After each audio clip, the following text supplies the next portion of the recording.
Hello everyone, চলে এসেছি আরও একটা নতুন ভিডিও নিয়ে। আজকে তোমাদের সাথে শেয়ার করবো একটা রেস্টুরেন্টের ভিডিও। তো আমরা যেদিন মায়াপুর গেছিলাম, মায়াপুর থেকে বাড়ি আসার পথে ঠিক আধা ঘন্টার ডিস্টেন্সে আমরা একটা ইন্ডিয়ান পেট্রোল পাম্পের পাশেই মাদারসাট রেস্টুরেন্টটা গেছিলাম।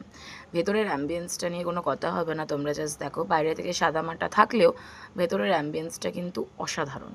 আর এখানে স্পেশালিটি আছে দুটো জিনিস। সেটা হচ্ছে ফার্স্ট, রোবট দিয়ে এখানে খাবার সার্ভ করা হয়। আর একটা সেকেন্ড যেটা আছে সেটা হচ্ছে এই খাবারের এরিয়াতেই একটা সুইমিং পুল করা আছে। আর ভেতরে প্রচুর ভিড় দেখতে পাচ্ছ, বাইরেও বসার ওয়েটিং জোন আছে। এটা টোকেন সিস্টেম করে, টোকেন সিস্টেম অনুযায়ী এরা পার্সন হিসেবে যেমন সিট খালি হয় সেরকমভাবে ওরা অ্যানাউন্সমেন্ট করে সিট অ্যারেঞ্জ করে দেয়।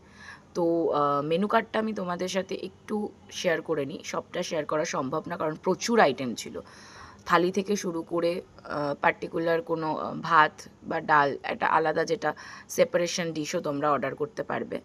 এই নয় যে শুধু থালিই আছে। আর ডেজার্টেরও অনেক অপশন ছিল, আইসক্রিম কাউন্টারও ছিল। এবার আসি পোলাওয়ের কথায়। আমার পার্সোনালি পোলাওয়ের যে সুইটনেসের ব্যালেন্সটা আমার খুব ভালো লেগেছে, মানে ইকুয়াল, বেশিও মনে হবে না, কমও মনে হবে না।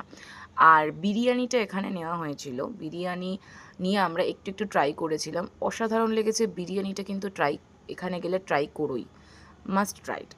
তো বাইরে একটা জিনিস দেখাই, বোলপুর শান্তিনিকেতনে আমরা যখন গেছিলাম, প্রত্যেকটা রেস্টুরেন্টের বাইরে এরকম হাতের কাজের অনেক জিনিস আমরা দেখতে পেয়েছিলাম।